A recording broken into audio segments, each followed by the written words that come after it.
हरे कृष्णा कृष्ण कृष्ण हरे हरे, हरे राम राम राम हरे हरे। मुखं करोति वाचालं पंगुं लंघयते गिरिं, यत्कृपातमहं वन्दे श्रीगुरुं दीनतारिणं। यत्कृपातमहं वन्दे परमानन्दमाधवं, यत्कृपातमहं वन्दे श्रीचैतन्यमीश्वरम्। सभी भक्तों को चरण में कोटि कोटि दंडवत प्रणाम। मेरा सौभाग्य है कुछ आपके साथ है ये श्रीमद् भागवतम की जो अद्भुत शिक्षा है, जो कि अलग अलग भक्तों के माध्यम से प्रकट होता है, उसके बारे में थोड़ा, उसमें से एक झलक जो प्रहलाद महाराज की शिक्षा से मिलती है, उनकी प्रार्थना से मिलती है, उसके बारे में थोड़ा बात करना चाहेंगे। तो ये प्रहलाद महाराज 7वें स्कंद में नारद मुनि और युधिष्ठिर महाराज के बीच में ये वर्णन हो रही है कि कैसे प्रहलाद महाराज का जन्म एक असुर के परिवार में हुआ। उस समय के सर्वश्रेष्ठ असुर, सबसे भयंकर, सबसे शक्तिशाली, सबसे पराक्रमी हिरण्यकशिपु उसके पुत्र के रूप में हुआ। और क्योंकि असुर के परिवार में जन्म हुए तो उनको जन्म से पहले, वो जन्म के बाद पूरे उनके भक्तिमय जीवन में अनगिनत तकलीफ, अनगिनत संघर्ष से गुजरना पड़ा। इसीलिए प्रहलाद महाराज के जो उदाहरण है वो हमारे सबके लिए बहुत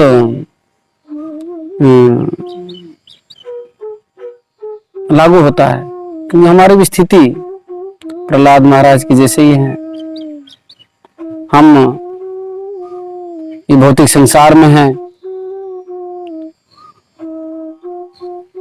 और अगर शरीर और आत्मा की बात करें तो जो शरीर है, जो इंद्रियां हैं, ये सब जो है भौतिक सुख भोग करने के लिए इतने उतावला हैं, और आत्मा जो है भगवान के अंश है, भगवान के दास है।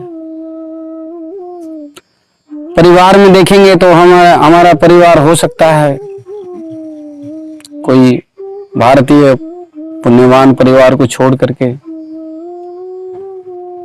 आम तौर पर हम देखते हैं कि सारे परिवार में शायद कोई एक भक्ति करता है, बाकी सब लोग उनके जीवन अलग है। ऐसे ही समाज में, ऐसे ही पूरे राष्ट्र में हम ये देखते हैं कि जो भक्त हैं वो कतिपय हैं, थोड़े ही हैं, कोई बिरला व्यक्ति वो भक्ति करता है, तो उसके जीवन भी ऐसे ही संघर्ष के अंदर से उसको गुजरना पड़ता है। तो ऐसे उदाहरण, प्रहलाद महाराज के उदाहरण, वो हमारे लिए बहुत ही अच्छा लागू होता है। और ये प्रहलाद महाराज फाइनली अनेक संघर्ष के बाद जब हिरण्यकशिपु उनके ऊपर, उनको हत्या करने के लिए आगे बढ़ता है और उनकी हत्या करने के लिए आगे बढ़ता है और एक जो खंबा है उसको हताश होकर के गदा से आघात करता है। तो नरसिंहदेव भगवान प्रकट होते हैं। थोड़ी देर लड़ाई होती है और उसके बाद नरसिंह भगवान बड़े आसानी से, शास्त्र बताता है जैसे कि कोई एक मकड़ी को मारता है, ऐसे ही नरसिंहदेव भगवान बड़े आसानी से हिरण्यकशिपु का वध कर देते हैं। लेकिन ये भक्तों के ऊपर उसके अत्याचार को देख करके, भक्तों के ऊपर उसके अत्याचार को देखते हुए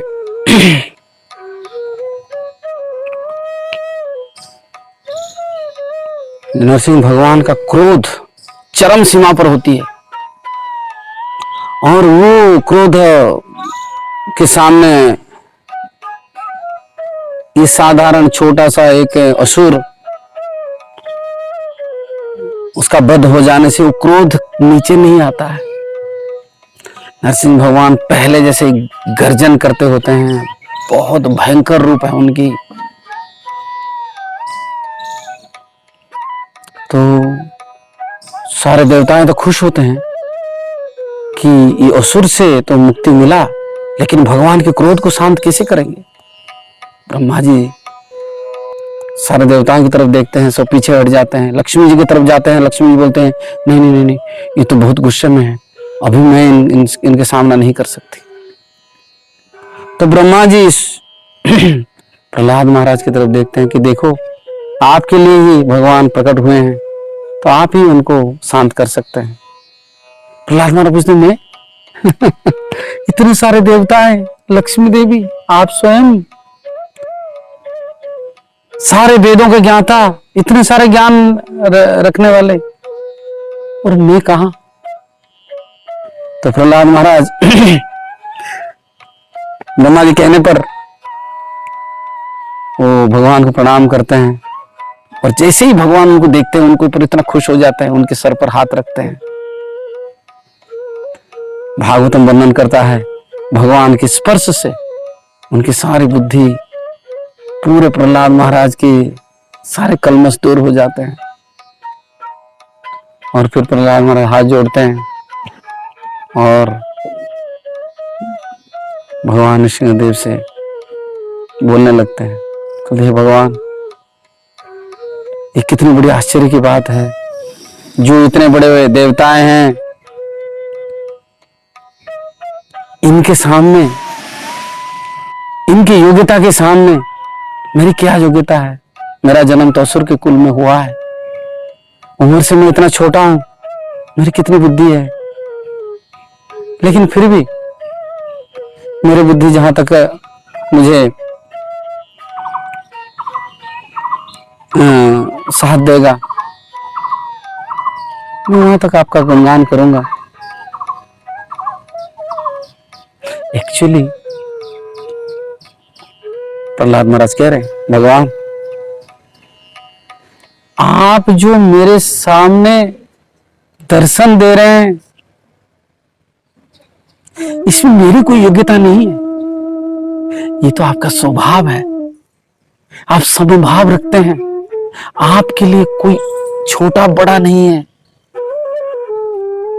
कोई अपना और पराया नहीं है, आप भौतिक संसार में कोई द्वंद्व से फंसे हुए नहीं है, आप योग्य और अयोग्य में आप भेद नहीं देखते।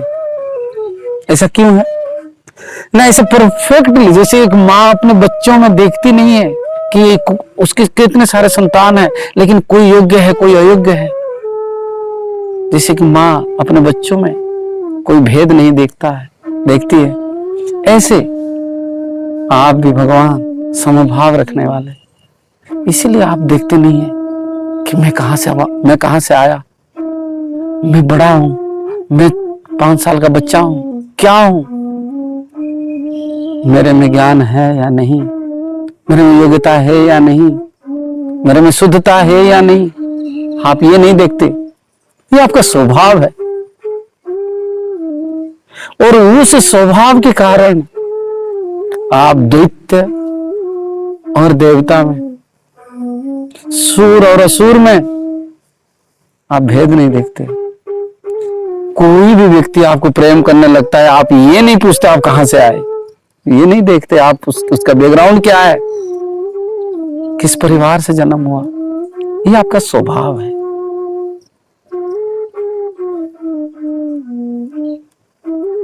चाहे एक ब्राह्मण 12 गुण से जो युक्त है, लेकिन अगर वो आपके चरण के लिए आकर्षित नहीं है,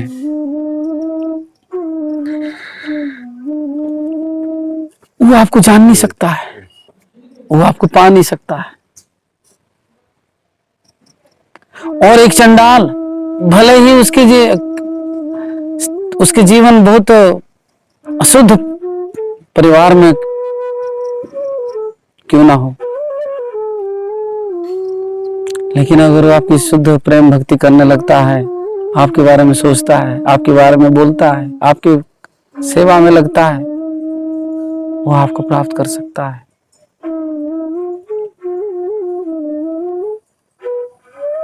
आप भक्ति से जाने जाते हैं, भक्त ही आपको जो जान सकता है, आपको पा सकता है।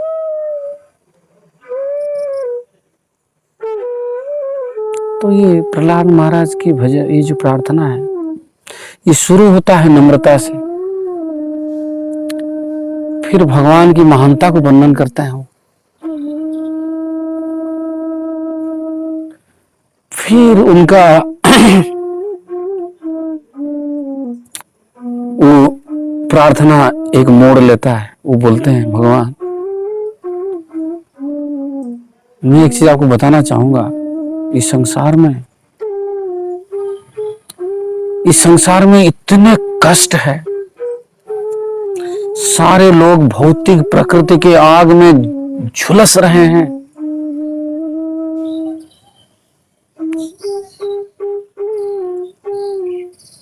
और उनके पास उनकी समस्या का समाधान नहीं है। जो समाधान वो ढूंढते हैं, वो अपने समस्या को बढ़ाते हैं। वो जो समाधान है, वो समस्या से भी ज्यादा बड़ा समस्या है। जो इलाज ढूंढते हैं, वो बीमारी को बढ़ाता है।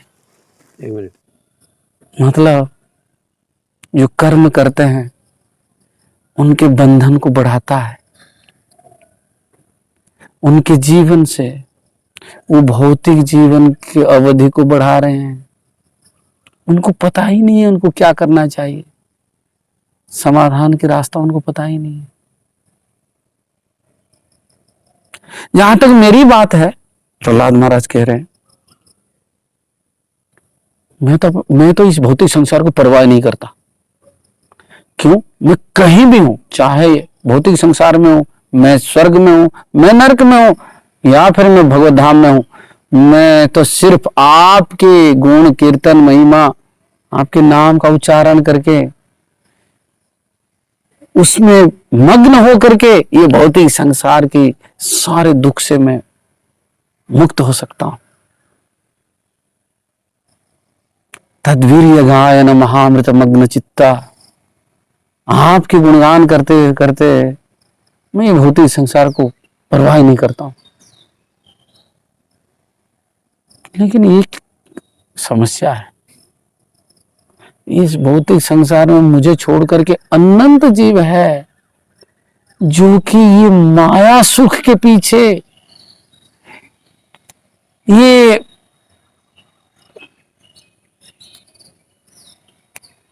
जो नकली आनंद है, ये जो झूठा संबंध है, ये जो सुख की बहाना चल रही है, ऐसे माया सुख के पीछे जो है, ऐसे दौड़ रहे हैं, इतने बड़े बड़े आयोजन कर रहे हैं खुश होने के लिए, और ये आपके चरण कमल को भूल गए हैं। मुझे उनके बारे में बहुत चिंता होती है। इंद्रिय सुख के समुंदर में जो बह जा रहे हैं सारे जीवात्मा, और ऐसे सुख जो कि दुख का कारण है, ऐसे सुख जो उनको सिंपली, जो सिर्फ उनको तड़पाता रहता है, संतुष्टि नहीं देता है। हर इंद्रिय भोग एक मन को विचलित करके खत्म हो जाता है। मन को संतुष्ट करके नहीं, हर इंद्रिय भोग। तो प्रहलाद महाराज कहते हैं ऐसे माया सुख के पीछे ये लोग जो दौड़ रहे हैं, मैं उनके बारे में सोचता रहता हूं। भगवान आपके बहुत सारे भक्त हैं, आगे प्रहलाद महाराज बोलते हैं, भगवान आपके बहुत सारे भक्त हैं जो कि हिमालय जाते हैं, अपने मुक्ति के लिए प्रयास करते हैं, लेकिन मैं उनके बीच में हूं, मैं नहीं हूं। मैं तो यहाँ जब तक एक भी मूर्ख और बदमाश बचा है, मैं सबके उद्धार के लिए मैं हमेशा प्रयास करता रहूंगा। मुझे मेरे बारे में कोई चिंता नहीं है। क्यों न, मुझे आपकी भक्ति करने का ये अद्भुत तरीका मिल गया। मैं कहीं भी बैठ करके अपने आप को ये भौतिक संसार के जो क्लेश से अपने आप को मैं छुड़ा सकता हूं, निकाल सकता हूं। अपने बारे में कोई चिंता नहीं है। मुझे कवच मिल गया है, आपकी भक्ति की, आपके इस श्रवण और कीर्तन की कवच मिल गया है। तो ये प्रहलाद महाराज ऐसे करके नृसिंहदेव भगवान को प्रार्थना करते हैं और नृसिंहदेव भगवान उनको गुणगान करते हैं, उनके अच्छे गुण के लिए सराहना करते हैं और उनको बोलते हैं कि प्रहलाद, तुम बहुत साधुओं में तुम सर्वश्रेष्ठ हो। तुम्हारे अंदर जो गुण है वो देखने को नहीं मिलता है। तो मैं तुम्हें आशीर्वाद देता हूं, तुम्हें भौतिक संसार की सर्वश्रेष्ठ सुख मिले, तुम लंबी आयु और सारे ऐश्वर्य के अधिकारी बनो, और तुम्हें और कुछ अगर चाहिए तो मुझे मांगो। तो प्रहलाद महाराज उत्तर में बोलने लगते हैं, भगवान ये जो भौतिक ऐश्वर्य है वो क्या चीज है मैं समझ चुका हूं। मेरे पिताजी से ही सीखा है मैंने। उनके पास क्या नहीं था, लेकिन एक क्षण में सब खत्म हो गया। तो भौतिक ऐश्वर्य कुछ नहीं है, ये मैं समझ चुका हूं। उल्टा ये भौतिक ऐश्वर्य जो आपकी भक्ति में, आपकी शरणागति में, आपके भजन में बाधा है। तो आप तो जीव के परम हितैषी हैं। आप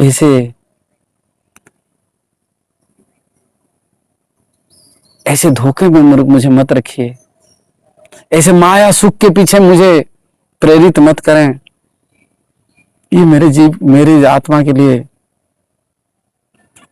आत्मा के हित के लिए नहीं है।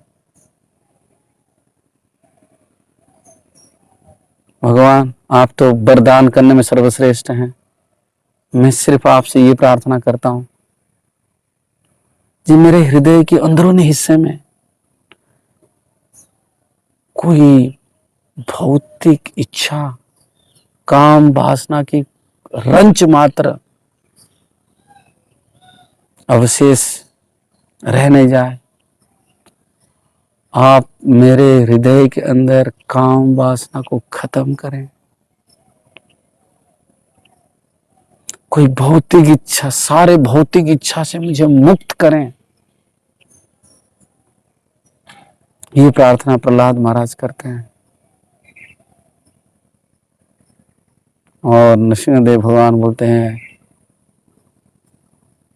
प्रहलाद, मेरे प्रिय प्रहलाद, तुम तो पहले से ही शुद्ध हो। मैं तुम्हें आशीर्वाद करता हूं, तुम इस भौतिक संसार में अनेक काल तक राजा बन के रहो, धर्म के हिसाब से प्रजा का पालन करो, और मेरे कृपा से आपको ये भौतिक संसार के कलमश कभी छू नहीं पाएगा। आप हमेशा जो है ये भौतिक प्रकृति के दोष से मुक्त रहेंगे। तो ऐसे करके नृसिंहदेव भगवान और प्रहलाद महाराज की कथोपकथन खत्म होता है। बहुत बहुत धन्यवाद। जगत गुरु श्रील प्रभुपाद की जय।